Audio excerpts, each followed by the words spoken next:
ಆ 4 ಲಕ್ಷ ಕೋಟಿ ಬಜೆಟ್ ನಲ್ಲಿ 4,500 ಕೋಟಿ ರೂಪಾಯಿನ ಮುಸ್ಲಿಮರಿಗೆ ಮೀಸಲಿರಿಸಿದ್ದಾರೆ. ಬಂಧುಗಳೇ,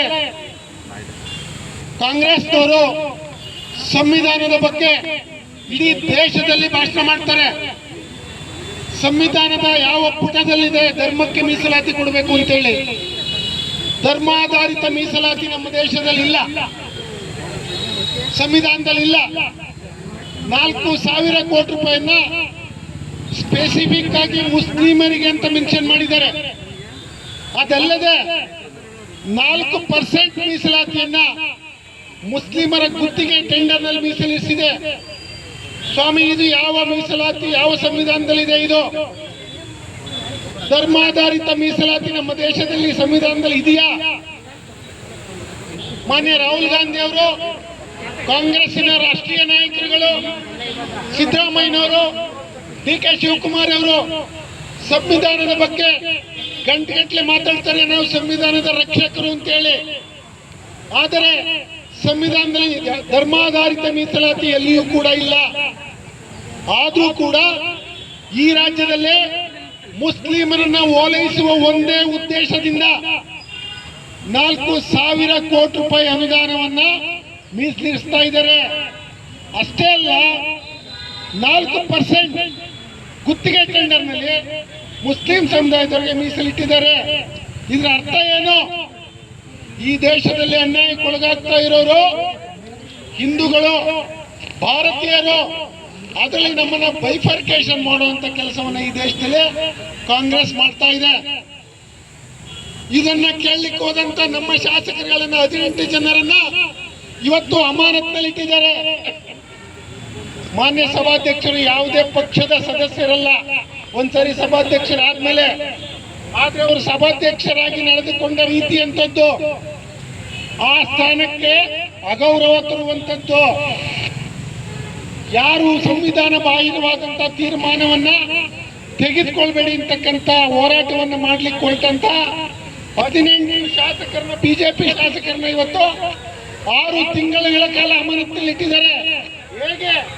ಯಾವುದೇ ಪಥ್ಯ ರಹಿತವಾಗಿ. ಅವರು ಯಾವುದೇ ಚುನಾವಣೆಯಲ್ಲಿ ಭಾಗವಹಿಸುವಂತಿಲ್ಲ, ಸ್ಥಳೀಯ ಚುನಾವಣೆಗಳಲ್ಲಿ ಯಾವುದೇ ಪಥ್ಯ ಸ್ವೀಕರಿಸುವಂಗಿಲ್ಲ, ವಿಧಾನಸೌಧದಲ್ಲಿ ಅವರಿಗೆ ಯಾವುದೇ ಮಾನ್ಯತೆ ಇಲ್ಲ. ಇದು ಕರ್ನಾಟಕದ ಇತಿಹಾಸದಲ್ಲಿ ಮೊದಲು. ಇದು ದ್ವೇಷದ ರಾಜಕಾರಣ. ಮೊನ್ನೆ ಖಾದರ್ ಅವರು ಸಭಾಧ್ಯಕ್ಷರಾಗಿ ನಡ್ಕೊಳ್ಬೇಕಾಗಿತ್ತು, ಅವರು ಒಂದು ಧರ್ಮದ ಪರವಾಗಿ ನಡ್ಕೊಂಡಿದ್ದಾರೆ. ಯುಟಿ ಖಾದರ್ ಬಗ್ಗೆ ನಮ್ಮ ಅಸಮಾಧಾನ ಇದೆ.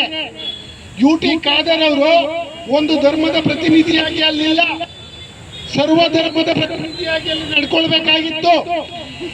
ಬಿಜೆಪಿ ಶಾಸಕರು ಒಂದೇ ಒಂದು ಕಾರಣಕ್ಕೋಸ್ಕರ ಎಲ್ಲ ಷರತ್ತುಗಳನ್ನು ವಿಧಿಸಿ ಅವ್ರನ್ನ 6 ತಿಂಗಳ ಕಾಲ ಸಸ್ಪೆಂಡ್ ಮಾಡಿದ್ದಾರೆ. ನಾನು ನಮ್ಮ ಕಾರ್ಯಕರ್ತರಲ್ಲಿ ವಿನಂತಿಯನ್ನು ಮಾಡ್ತಾನೆ, ಸಾಮಾನ್ಯ ಜನಕ್ಕೆ ಇದನ್ನ ನಾವು ತಿಳಿಸಬೇಕಾಗಿದೆ.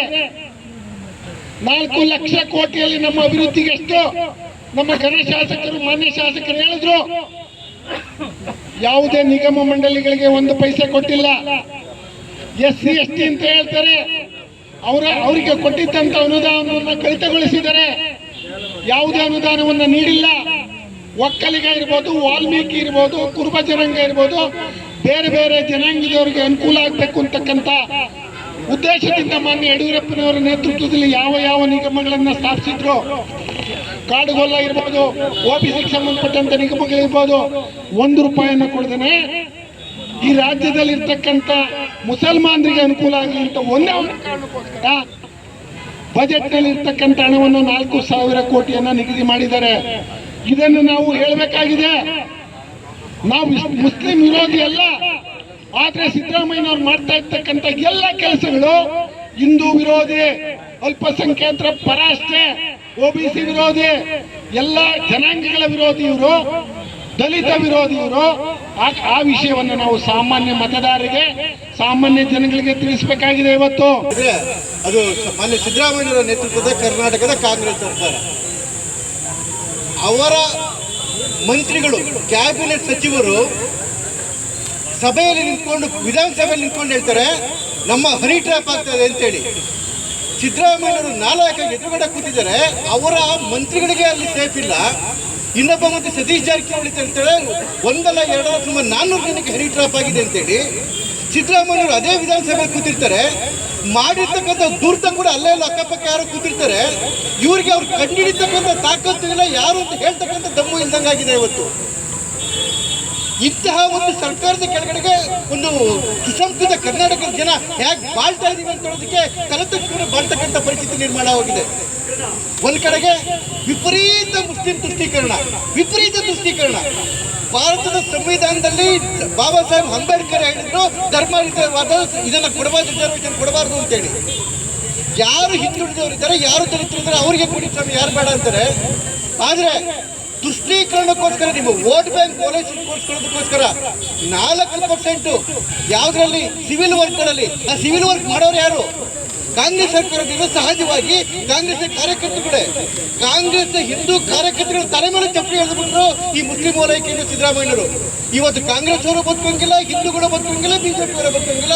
ಈ ಸಿದ್ದರಾಮಯ್ಯ ಸರ್ಕಾರದಲ್ಲಿ 18 ಜನಗಳನ್ನ ಅಮಾನತು ಮಾಡ್ತಾರೆ. ಏನ್ ಕೇಳಬಾರ್ದು ಕೇಳಿದ್ರು ಅವರು? ಯಾವ ಅಸಂವಿಧಾನಿಕ ನಡೆಯನ್ನು ನಡ್ಕೊಂಡಿದ್ರು? ಒಬ್ಬ ಪಾಕಿಸ್ತಾನ ಏಜೆಂಟ್ ತರ ಒಬ್ಬ ಸಭಾಧ್ಯಕ್ಷರು ವರ್ತನೆ ಮಾಡ್ತಾರೆ, ಒಬ್ಬ ಮುಲ್ಲಾ ತರ ಒಬ್ಬ ಮುಖ್ಯಮಂತ್ರಿ ಮಾಡ್ತಾರೆ, ಒಬ್ಬ ಬ್ಲೂ ಫಿಲಂ ಡೈರೆಕ್ಟರ್ ಪ್ರೊಡ್ಯೂಸರ್ ತರ ಅವರ ಒಬ್ಬ ಪಕ್ಷದ ಮುಖ್ಯಸ್ಥರುಗಳು ಮಾಡ್ಕೊಂಡು ಹೋಗ್ತಾರೆ. ಇಂತಹ ಒಂದು ಸರ್ಕಾರ ಬೇಕಾ? ಈ ದರಿದ್ರ ಸರ್ಕಾರ ಕೆಳಗಿಳಿಯೋವರೆಗೂ ದಲಿತರುಗಳು ನಿರ್ದೇಶನ ಮೇರೆಗೆ ಪ್ರತಿಭಟನೆ ಹಮ್ಮಿಕೊಂಡಿದ್ದೀವಿ. ಏನು ಅಂದರೆ ಹಲಾಲ್ ಸರ್ಕಾರ ಸಾಬ್ರಿಗೆ ಮುಸ್ಲಿಮ್ಸ್ ಏನು ರಿಸರ್ವೇಷನ್ ಮಾಡ್ತಾ ಇದೆ, ಇದ್ರ ವಿರುದ್ಧ ನಾವು ಹೋರಾಟ ಹಮ್ಮಿಕೊಂಡಿದ್ದೀವಿ. ನಾವು ಹಿಂದೂಗಳು ಎಚ್ಚೆತ್ತುಕೊಳ್ಬೇಕಾಗ್ತದೆ. ಬರೀ ಮುಸ್ಲಿಮ್ಸಿಗೆ ರಿಸರ್ವೇಷನ್ನು ಅವ್ರ ಗುತ್ತಿಗೆ ಮಾಡೋದ್ರಲ್ಲಿ ಇರ್ಬೋದು, ಮತ್ತೊಂದಿರ್ಬೋದು. SC STನ ತಿರಸ್ಕರಿಸಿ ಏನು ರಿಸರ್ವೇಷನ್ ಮಾಡಿದೆ ಅದಕ್ಕೆ ನಾವು ಖಂಡಿಸ್ತೀವಿ. ಮತ್ತೆ ಏನು ಸರ್ಕಾರಗಳಲ್ಲಿ ನಾವು ಪ್ರತಿಭಟನೆ ಮಾಡಿದ್ರೆ ಸಸ್ಪೆಂಡ್ ಮಾಡೋ ಅಂಥ ಕೆಲಸ ನಮ್ಮ ಶಾಸಕರು ಸಸ್ಪೆಂಡ್ ಮಾಡೋ ಅಂಥ ಕೆಲಸನ ಸ್ಪೀಕರ್ಗಳು ಮಾಡ್ತಾರೆ. ಸ್ಪೀಕರು ಪಕ್ಷಾತೀತವಾಗಿರ್ಬೇಕಾಗ್ತದೆ. ಒಂದು ಪಕ್ಷಕ್ಕೆ ಏನು ಪಾಕಿಸ್ತಾನದಿಂದ ಬಂದವರು ಏನು ಕತೆ ಗೊತ್ತಿಲ್ಲ ನನಗೆ. ನಾವು ಇಂಡಿಯಾದಲ್ಲಿದ್ದೀವೋ ಪಾಕಿಸ್ತಾನಲ್ಲಿದ್ದೀವೋ ಇದೇ ರೀತಿ ಕಾಂಗ್ರೆಸ್ ಸರ್ಕಾರ ಮುಂದುವರೆದು ಹಿಂದೂಗಳನ್ನೆಲ್ಲ ಬದಿಗೊತ್ತಿ ಮುಸ್ಲಿಮ್ಸ್ ರಾಜ್ಯ ಮಾಡ್ತಿದೆ, ಮತ್ತೆ ಮುಸ್ಲಿಮ್ಸ್ ರಾಷ್ಟ್ರ ಮಾಡೋಕ್ಕೆ ಪಣ ತೊಟ್ಟಿದ್ದಾರೆ ಕಾಂಗ್ರೆಸ್. ಆದ್ರಿಂದ ನಾವೆಲ್ಲ ಎಚ್ಚೆತ್ತು ಹೋರಾಟಕ್ಕೆ ಇಳಿಬೇಕು. ಇದು ಉಗ್ರ ಸ್ವರೂಪಕ್ಕೆ ಹಾಕಬೇಕಾಗುತ್ತೆ. ತಾಲೂಕು ಮಟ್ಟದಿಂದ ಏನು ಬೂತ್ ಮಟ್ಟದಿಂದಲೂ ಇದು ಹೋರಾಟ ಮಾಡಬೇಕಾಗ್ತದೆ. ಇಲ್ಲಾಂದ್ರೆ ಮುಸ್ಲಿಮ್ಸ್ ರಾಷ್ಟ್ರ ಆಗೋದ್ರಲ್ಲಿ ಆಶ್ಚರ್ಯ ಪಡಬೇಕಾಗಿಲ್ಲ. ವೋಟ್ ನಾಸಿಗೆ ಇವರು ಹಲಾಲ್ ಸರ್ಕಾರ ಮಾಡೋಕ್ಕೋಸ್ಕರ ವೋಟ್ ನಾಸಿಗೆ ಇಡೀ ದೇಶನ ಮಾರ್ತಾ ಇದ್ದಾರೆ. ಏನು ಹಿಂದೆ ತುಗ್ಲಕ್ ದರ್ಬಾರ್ ಇತ್ತು ಆ ರೀತಿ ಸಿದ್ದರಾಮಯ್ಯನವರು ಇದೇ ಸರಿ ಕಡೆ CM ಇನ್ನೇನು ಮುಗಿದೋತು ನಂದು ಟರ್ಮ್ ಅಂತ ಹೇಳಿ ಈ ಕೆಲಸ ಮಾಡಕ್ಕೆ ಹೊಟ್ಟಿದ್ದಾರೆ. ಕಾಂಗ್ರೆಸ್ ಶಾಸಕರು ಕೂಡ ವಿರೋಧವ್ರೆ, ಅವ್ರ ಬಾಯಿ ಬಿಡಕ್ಕಾಗ್ತಾ ಇಲ್ಲ. ಆದರೆ ನಮ್ಮ ಶಾಸಕರು ಬಾಯಿ ಬಿಟ್ಟವ್ರನ್ನ 6 ತಿಂಗಳು ಸಸ್ಪೆಂಡ್ ಮಾಡೋದು ಯಾವ್ದು ಸರಿ? ಏನು ಮಾಡಕ್ಕೆ ಮಾಡಿದ್ದಾರೆ ಈ ರಾಜ್ಯನ? ಇಲ್ಲ ಪಾಕಿಸ್ತಾನಕ್ಕೆ ಬಿಟ್ಕೊಡಕ್ಕೆ ಮಾಡ್ಯವ್ರ? ಏನು ಮಾಡವ್ರೆ ಅನ್ನೋದು ಜನಗಳಿಗೆ ಗೊತ್ತಾಗಬೇಕಾಗತ್ತೆ. ಜನಗಳು ಎಚ್ಚೆತ್ಕೊಂಡು ಇದು ಉಗ್ರ ಸ್ವರೂಪ ಹೋರಾಟಕ್ಕೆ ಇಳಿಬೇಕು. ಯಾವುದೇ ಕಾರಣಕ್ಕೂ ನಾವು ಇದು ಬಿಡಲ್ಲ, ಜಗ್ಗಲ್ಲ, ಹೋರಾಟ ಮಾಡೇ ಮಾಡ್ತೀವಿ ಅಂತ ನಮ್ಮೆಲ್ಲ ಮೂಲಕ ಹೇಳ್ತಾ ನಾನು 2 ಮಾತು ಮುಗಿಸ್ತೀನಿ. ಜೈ ಹಿಂದ್ ಜೈ ಕರ್ನಾಟಕ.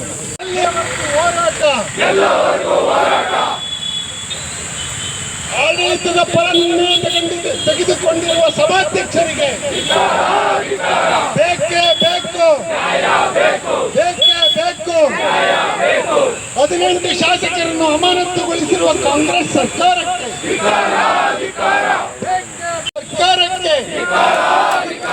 ರೈತ ವಿರೋಧಿ ಕಾಂಗ್ರೆಸ್ ಸರ್ಕಾರಕ್ಕೆ, ಅಲ್ಪಸಂಖ್ಯಾತರ ಪರ ಕಾಂಗ್ರೆಸ್ ಸರ್ಕಾರಕ್ಕೆ, ಹಿಂದುಳಿದ ವರ್ಗ ವಿರೋಧಿ ಕಾಂಗ್ರೆಸ್ ಸರ್ಕಾರಕ್ಕೆ, ಹಿಂದುಳಿದ ವರ್ಗ ವಿರೋಧಿ ಕಾಂಗ್ರೆಸ್ ಸರ್ಕಾರಕ್ಕೆ ಬೇಕೇ ಬೇಕು, ಬೇಕೇ ಬೇಕು.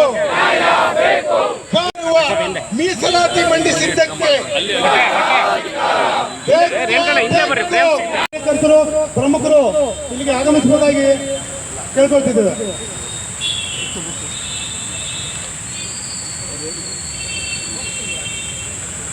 ಸರ್ಕಾರಕ್ಕೆ ಇನ್ನೊಂದು ಸ್ವಲ್ಪ ಜೋರಾಗಿ ಬರಲಪ್ಪ ಘೋಷಣೆ.